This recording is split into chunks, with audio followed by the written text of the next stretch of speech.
Aujourd'hui, Jean-François va nous présenter le livre des 3 écologies de Félix Guattari, qui a été écrit en 1989, juste avant ce décès, en 92. Je passe la parole à Jean-François.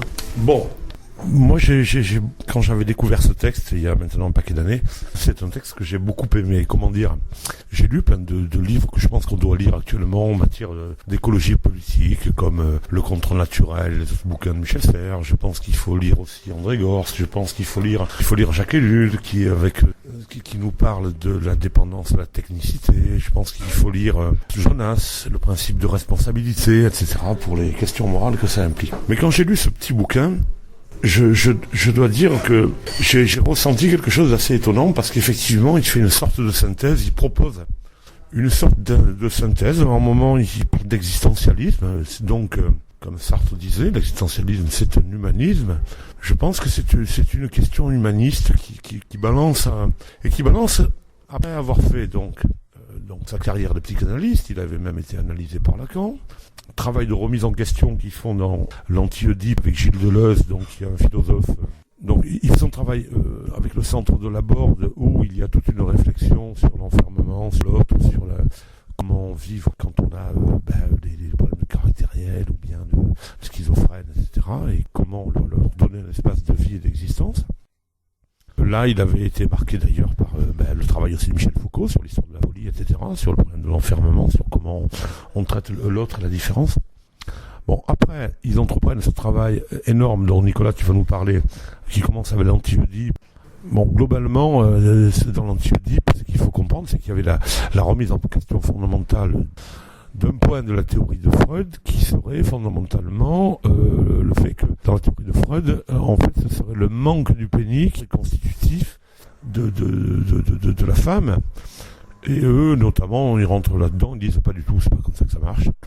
Peut-être qu'il y a des femmes à qui ça arrive, mais comme il existe toutes sortes de symptômes et de syndromes, de même que l'homme a son pénis, la femme a un clitoris, et puis voilà, et puis après, bon. Alors, cette critique, en fait, a conduit à plein d'autres constructions. Et fondamentalement, en résumé un peu rapide, et notamment si on parle de philosophie de Deleuze, c'est quelqu'un qui s'est engagé dans une philosophie des minorités. Il a essayé de penser les combats des minorités. Ils disent, par exemple, il y a un texte fameux de Deleuze dans la revue Critique, où il parlait du devenir minoritaire et de ce qu'est être un majoritaire. Tu connais ce texte ? Non, mais je sais que il dit par exemple la majorité c'est personne. Oui. C'est parce que tout le monde a un devenir minoritaire, etc. Parce que c'est, il explique ça dans l'abécédaire et c'est assez important pour la démocratie où on vote, quoi, puisque c'est une majorité, mais justement cette majorité c'est toujours personne et c'est un étalon vide, etc. Voilà. Oui, c'est tout à fait cette idée. Et dans ce tout court texte de la revue Critique, il donnait un exemple, une définition très simple du majoritaire. Alors, de mémoire, le majoritaire, c'est un mâle vivant dans un pays civilisé, étant marié, ayant des enfants, étant blanc, parlant certainement parmi hétérosexuels, certainement parmi ces langues, il y a certainement l'anglais si ce n'est en première ou deuxième langue, etc., etc. Et il disait, bon voilà, ça c'est l'image majoritaire. Or, il y a plus de flammes sur la planète, il y a plus de gens de couleur, il y a plus de gens qui ont une autre ethnie, il y en a plus au sud qu'il y en a au nord, qui n'ont pas de travail que ceux qui en ont, etc., etc., etc. Il allait jusqu'au fait qu'il y a plus d'animaux que d'humains. Oui, il allait pas là. Peut-être parce qu'ensuite il peut y avoir Voilà, la majorité c'est personne, parce que c'est en fait une construction de la société pour que cette société bouge pas, en fait, quelque part. Et donc c'est pour ça qu'il va falloir travailler sur les minorités, aider les minorités en fait à avancer, quoi, parce que elles sont toujours sous-représentées. Ou alors il va dire par exemple un gouvernement c'est toujours de droite. puisque fonde sur une majorité, etc.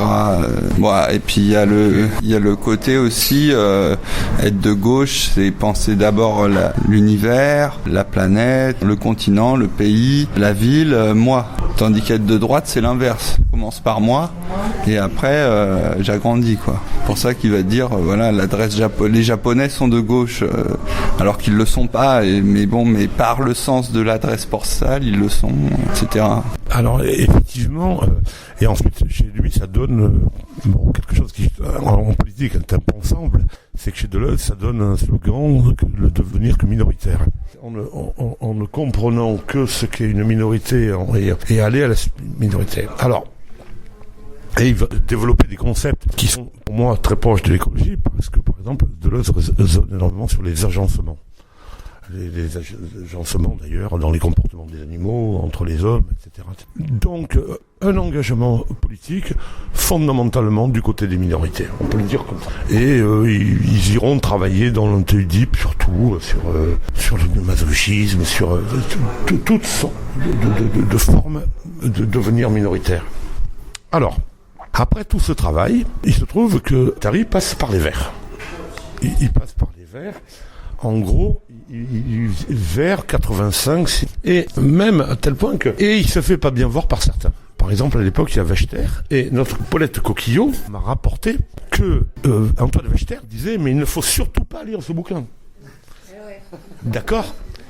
Donc, Wechter, qui était justement de la tendance, l'écologie, non, c'est pas de droite, de gauche, etc., etc., et eux qui étaient fondamentalement dans un ancrage à gauche.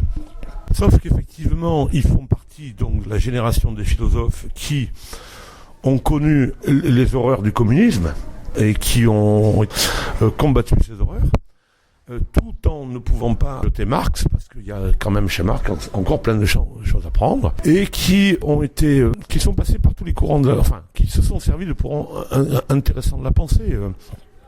D'abord, ils ont été très proches de Michel Foucault, qui lui a travaillé sur les pouvoirs. Et sur les emprises du pouvoir, et qui a même finalement, il a obtenu la chaire au Collège de France d'archéologie du savoir, parce qu'à un moment on a même considéré que c'était un nouveau savoir. Cette manière de travailler qui était de déconstruire les textes. Moi je me souviens, j'allais au Collège de France des fois le voir, enfin ici je suis allé pendant 2 ans. Et en gros, le message qui revenait, tu sais, tous les profs, ils ont toujours un leitmotiv comme ça. Et il disait que, en fait, on ne peut pas comprendre un texte, notamment les textes juridiques, si tu ne lis que le texte juridique. Si tu ne comprends pas ce qui a préexisté à ce texte, ce qui s'est fait avant, quels étaient les enjeux de pouvoir, qui a pesé dans des cabinets, etc., tu ne comprends pas ce que tu es en train de lire. Alors donc, il se revendiquait de cette exigence, et qui était également chez Foucault. C'est un engagement aussi du côté des minorités. Ça, on peut dire qu'il y avait une proximité entre ces hommes de ce côté-là. Et aussi tout le travail. Alors, le travail issu, par exemple, de gens qui avaient travaillé l'ethnologie, donc de Marcel Mauss, Pierre Clastres, etc., ou ceux qui avaient travaillé du côté de la barbarie. Alors, comment on pourrait dire, j'ai oublié les noms. Oui, Castoriadis, par exemple, des gens comme ça. Socialisme ou barbarie. Voilà. Et donc, ils se revendiquaient de tous ces courants, et je voulais citer pour Virilio, qui est dans cette collection, qui est marrant, parce que c'est un Virilio qui est toujours vivant, qui est un penseur, lui, qui est un penseur chrétien, qui est en fait moi je l'ai toujours entendu cité par tous les intellectuels, que Virilio, quand il y a eu la grève où c'était paralysé, les différents dépôts de carburant qui étaient paralysés, on n'avait plus accès à l'essence, interviewé, il avait parlé de grève écologique. Bon, il a travaillé sur la vitesse aussi, Virilio, on avait vu une exposition sur la catastrophe. Le quadrillage du territoire, je l'ai pas lu, mais ça doit être très intéressant. Il parle dans 1000 plateaux de l'insécurité du territoire. Je sais plus à quel propos. Je crois que c'est mais j'en parlerai juste après, mais c'est pour opposer l'espace lisse à l'espace strié qui implique pas le même mode de vie en fait. Et voilà. En tout cas, le lien, ça serait donc Paul Virilio. Donc il était urbaniste, ensuite il est venu à la philosophie, de manière beaucoup travaillé sur la vitesse et le pouvoir. Et la maîtrise de la vitesse, c'est la maîtrise du pouvoir quelque part. et vis-à-vis du catastrophe. Et il a travaillé notamment les problèmes de la démographie et les crises liées à ça, que ce soit les crises qui peuvent être d'origine environnementale, mais aussi vision politique, etc. Et notamment un bouquin qui est paru il n'y a pas si longtemps qui s'appelle Stop Échec, où il dit qu'il y a énormément de gens sur la planète, 800 millions, il dit, en Chine par exemple, qui sont des exilés sans terre, sans droit, des apatrides complets à l'intérieur de leur pays. Donc c'est pour situer un petit peu, ces gens ont cette espèce de conscience de tout ça en même temps. D'accord ? Et on peut dire qu'il est un peu déçu par ce qu'il trouve alors chez les Verts, qu'il ne trouve pas assez finalement engagé et conscient de tous ces enjeux-là.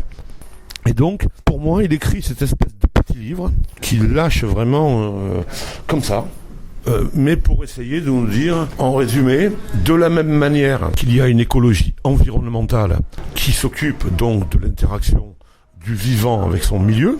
Étudier et comprendre l'écologie, c'est comprendre qu'il y a des équilibres, des agencements, comme dirait Deleuze, des nécessités de coexistence des uns et des autres. Eh bien, il dit, de la même manière qu'il y a cette écologie environnementale, il doit y avoir une écologie sociale qui doit tenir compte des conditions du vivre ensemble dans une société où ce soit vivable et où il faudra peut-être revisiter des combats sociaux qui n'ont plus aucun sens aujourd'hui. Et troisièmement, la question de la subjectivité, de la nécessaire subjectivité, de la nécessaire augmentation de la subjectivité comme une nécessité d'une certaine manière artistique, que chacun a une subjectivité en lui-même qui peut le conduire à la plus grande des créations, et que ce potentiel individuel est absolument à valoriser dans la société, et notamment avec le concept d'autonomie. Elle se crée par le devenir minoritaire.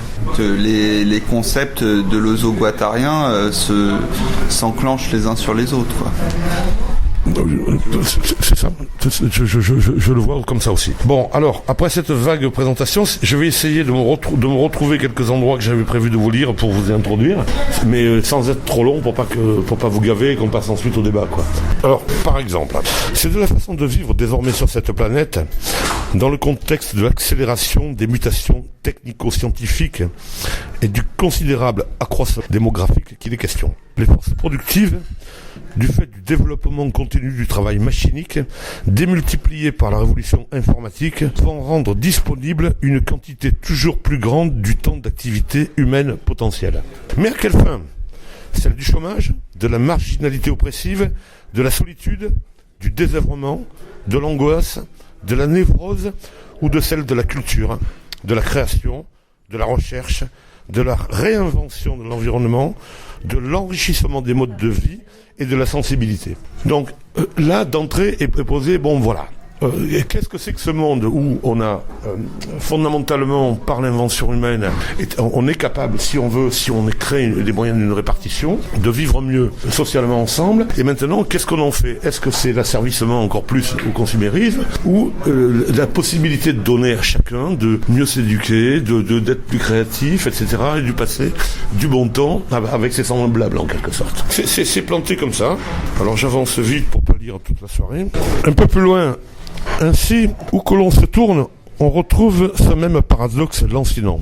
D'un côté, le développement continu de nouveaux moyens technico-scientifiques, susceptibles potentiellement de résoudre les problèmes écologiques dominants, et le rééquilibrage des activités socialement utiles sur la surface de la planète, et, d'un autre côté, l'incapacité des forces sociales organisées et des formations subjectives constituées à s'emparer de ces moyens pour les rendre opératoires. Donc il nous dit, les mouvements syndicaux classiques et les systèmes associatifs et politiques échouent à pouvoir donner les moyens dans la société. Un autre antagonisme transversal, celui des luttes des classes, demeure celui des rapports hommes-femmes.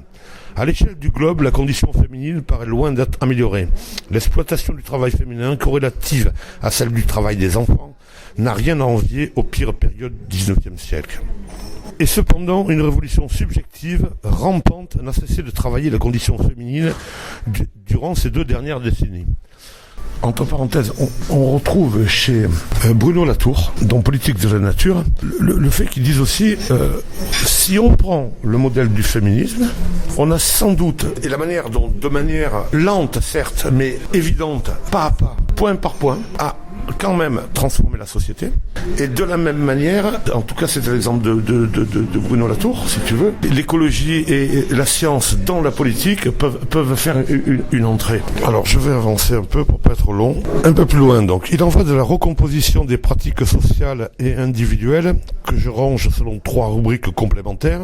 L'écologie sociale, l'écologie mentale et l'écologie environnementale, et sous l'égide éthico-esthétique d'une écosophie. Voilà donc ce qu'il appelle donc une écosophie. C'est cette manière de penser, de revendiquer une pensée politique actuelle qu'il nous propose, qui est de nous dire, bon mais voilà, on ne peut avoir une pensée conséquente que si on essaie de penser en intégrant ces 3 domaines simultanément. L'accélération des vitesses de transport et de communication, l'interdépendance des centres urbains, étudié par Paul Virilio, constitue également un état de fait irréversible qu'il conviendrait avant tout de réorienter. D'une certaine façon, on doit admettre qu'il faudra faire avec cet état de fait. Mais ce faire implique une recomposition des objectifs et des méthodes de l'ensemble du mouvement social dans les conditions d'aujourd'hui. Et là, après, il rappelle une expérience de Bombard qu'il avait faite à la télévision, où il avait pris une pieuvre et il l'avait mis dans de l'eau sale, trouble du port de Marseille, elle vivait, et quand il l'avait mis dans une eau parfaitement exempte de plus aucun polluant, eh bien elle mourait. Alors donc il ne propose pas une révolution, il dit bon il va falloir qu'on prenne en compte un certain nombre de choses, mais qu'on réoriente fondamentalement vis-à-vis du transport, vis-à-vis du déplacement. À un moment, il disait quelque chose du genre, à quoi ça servait dans les luttes sociales de se battre pour 7 heures de travail si en fait tu es obligé de faire 3 heures de déplacement, quoi. Ça n'a plus aucun sens. Et est-ce qu'on peut encore raisonnablement, de manière syndicale, se battre comme ça ?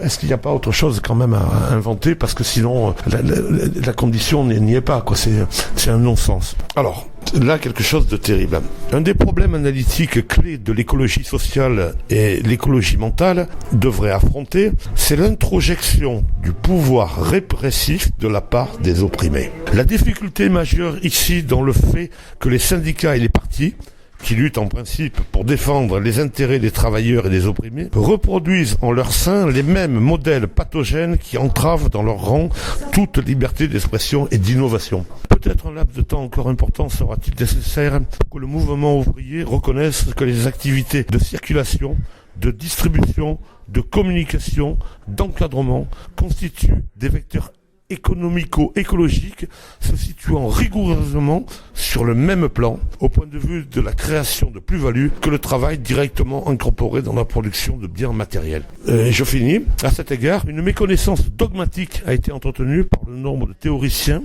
confortant un ouvriérisme et un corporatisme qui ont profondément dénaturé et handicapé le mouvement d'émancipation anticapitaliste ces dernières décennies. En quelque sorte, que l'ouvrier doit se réapproprier, doit penser que son temps de travail est déjà de la valeur, comme chez Marx, mais qui participe également dans le déplacement, dans le travail de l'intelligence, dans tout un tas de choses. Et cette dignité de la valeur, il faut la retrouver. Bon, moi, je pense que les gens qui aujourd'hui travaillent sur la décroissance, pour le dire vite, ou sur d'autres nouveaux systèmes de production de valeur et de richesse de la société, se posent ce genre de questions. Allez, pour finir, une gifle sur les écologistes. L'écologie environnementale, telle qu'elle existe aujourd'hui, n'a fait, à mon sens, qu'amorcer et préfigurer l'écologie généralisée que je préconise ici et qui aura pour but de décentrer radicalement les luttes sociales et les façons d'assumer sa propre psyché. Les actuels mouvements écologiques ont certes bien des mérites, mais à la vérité, je pense que la question écosophique globale est trop importante pour être abandonnée à certains de ces courants archaïsants et folklorisants, optant quelquefois délibérément pour un refus de tout engagement politique à grande échelle. Là, c'était la position de l'Institut. Oui, et puis on pourrait des fois des nôtres s'en moquer un peu, dire des fois ils sont un peu tellement folkloriques qu'ils vont pas au fondamental, etc. La connotation de l'écologie devrait cesser d'être liée à l'image d'une petite minorité d'amoureux de la nature ou de spécialistes attitrés. Elle met en cause l'ensemble de la subjectivité et des formations de pouvoir capitalistiques, lesquelles ne sont nullement assurées de continuer à l'emporter, comme ce fut le cas durant les dernières décennies. Donc lui, il pense qu'on peut changer. Je le pense aussi. Alors, puisqu'on était dans la politique, un point programmatique primordial de l'écologie sociale sera de faire transiter ces sociétés capitalistiques de l'ère mass médiatique vers une ère post-médiatique. Donc c'est là ce on va voir vivre aujourd'hui avec Internet. J'entends par là une réappropriation des médias par une multitude de groupes sujets capable de les gérer dans une voie de resingularisation. Une telle perspective peut paraître aujourd'hui hors de portée. Mais la situation actuelle d'optimum d'aliénation par les médias ne relève d'aucune nécessité intrinsèque. Dans ce domaine, la vision fataliste des choses me semble correspondre à une méconnaissance de plusieurs facteurs. Donc, effectivement, peut-être qu'on a aussi aujourd'hui, avec l'outil Internet, la possibilité de créer, comme par exemple la création de la radio, qui est la possibilité d'apparaissance de subjectivité dans les luttes et les mouvements sociaux, comme d'autres qui existent et qui finalement contribuent à faire avancer les choses et peut-être à un moment changer de paradigme économique. Il nous dit, il ne s'agit pas ici de proposer un modèle de société clé en main, mais seulement une prise en charge de l'ensemble des composantes écosophiques dont l'objectif sera en particulier la mise en place de nouveaux systèmes de valorisation. Il parle de valeurs existentielles, de valeurs de désir. Je suis quasiment à la fin du livre, je vous lis encore deux, trois bricoles. Donc il nous propose une écosophie de type nouveau, à la fois pratique et spéculative, éthico-politique et esthétique, me paraît devoir remplacer les anciennes formes d'engagement religieux, politique et associatif. Il nous dit, faut-il une fois de plus invoquer l'histoire ? Au moins ceci qu'il risque de ne plus y avoir d'histoire humaine sans une radicale reprise en main de l'humanité par elle-même. Quand on voit quand même ce que fait peser le risque nucléaire sur la société, je pense que le débat n'est pas à la mesure de l'enjeu qui peut être quand même la disparition de l'espèce humaine. Enfin, nouvelles pratiques sociales, nouvelles pratiques esthétiques, nouvelles pratiques du soi dans le rapport à l'autre, à l'étrange, tout un programme qui paraîtra bien éloigné des urgences du moment, et pourtant c'est bien à l'articulation de la subjectivité à l'état naissant, du socius à l'état mutant, de l'environnement au point où il peut être réinventé, que se jouera la sortie des crises majeures de notre époque. Voilà.